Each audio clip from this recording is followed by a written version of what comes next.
name's Kelly, and I'm the Community Relationships and Volunteer Manager and part of the team here at Shared Hope International. On behalf of the entire team, we wanted to say welcome and thank you for joining us for this episode of our Internet Safety Series. Our hope is that this series will provide you tools that empower you to protect the kids in your life and stop online child sex trafficking before it ever happens. In this episode, we're going to be discussing how to start one of the most dreaded conversations between parent and preteen, the sexting talk. Wait. Even though sexting itself can be extremely dangerous, having a conversation about it with your middle schooler or high schooler doesn't have to be scary. But before we get into talking to our teens about sexting, let's make sure we're all on the same page about what it is and why it's so incredibly risky. Sexting occurs when one person sends another person or group of people sexually explicit photographs, videos, or messages. Whether or not your teen is sexting, the fact is that there are a ton of teens doing it. Eye-opening research among 39 different studies reveals that 1 in 4 teens admits to sexting. So it's safe to assume there are far more teens sexting who don't admit to it.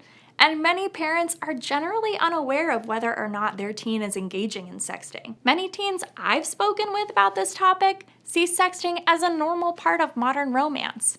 Unfortunately, we found that it can be a harmful practice that leaves them vulnerable to many dangers.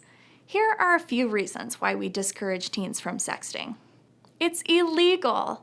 If the sender or receiver is underage, a sexter can be charged with possessing or distributing images of child sexual exploitation, more commonly known as child pornography, for sending or receiving sex, even if both of the sexters are minors.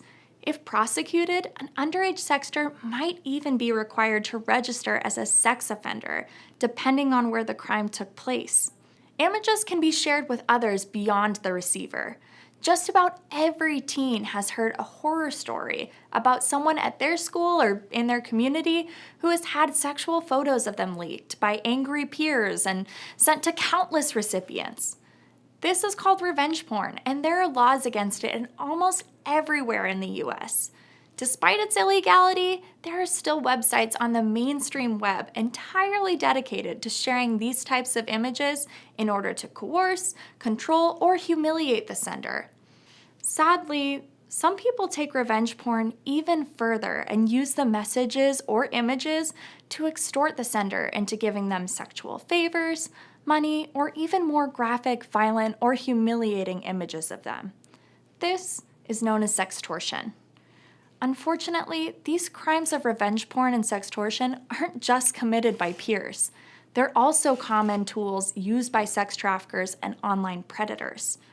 For all of these reasons and many more, it's imperative that we talk to the kids in our life about why sexting is dangerous and just not worth the risk. To help me chat with you about how you can have an effective conversation with your high school or middle school student, I've requested the help of some teenage advocates. Sexting is a difficult topic to approach and requires sensitivity and caution. It's important to understand that every teenager is different and needs to be respected in conversations because that's how you get through to them. You don't want to appear too judgmental or forceful, but at the same time, you want to help your teen see the dangers and consequences. Here are a few ideas we've come up with to make this conversation a bit less intimidating for everyone involved. Before anything, take a moment to remember what it was like to be a teenager, that deep longing to be loved and accepted. Consider whether you might have been tempted to engage in sexting if it had been popular or available when you were a teen. Putting yourself in your child's shoes could help you approach the conversation in a cooler, calmer, and more collected manner. Except that this will likely be an awkward conversation. If you feel it appropriate, addressing the awkwardness at the beginning of the chat could help break the ice a bit. Don't be an alarmist. Even if the teen you know isn't engaging in sexting, they probably know someone who is, so they probably don't see it through that scary lens that you do. They just see it as a normal part of dating and relationships. So it's important not to address it with a "why is this happening" attitude, but rather, "I know this is happening, I understand why, but I think it's important we talk about it and its potential consequences." Remember that teens have the potential to both send nude photos and request nude photos from others.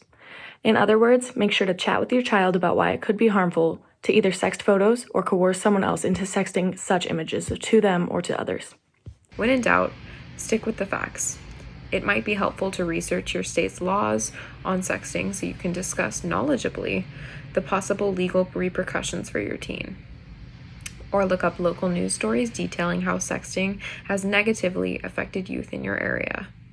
If your kid understands that sexting can be a real threat to their hopes, dreams, and future accomplishments, they will be far less likely to engage in it. Ask questions, listen, and engage with the answers. This may seem obvious, but remember, sometimes when we're having difficult and uncomfortable conversations like these, it's easy to forget the basics.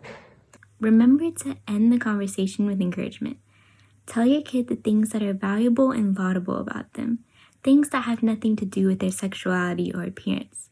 This will help them feel more confident as a lovable individual. And last but not least, show them Shared Hope's sexting PSA, which Kelly and I made specifically to show high school and middle school students why sexting is a bad idea. You can find that video and all of our other internet safety resources at sharedhope.org/internet safety. Thank you. Thank you, advocates, and thank you for joining us and for watching this episode of our Internet Safety Series. I'm Kelly, and from all of us here at Shared Hope International, we hope you got some great takeaways today and feel more equipped to protect and support the kids in your life. See you next time.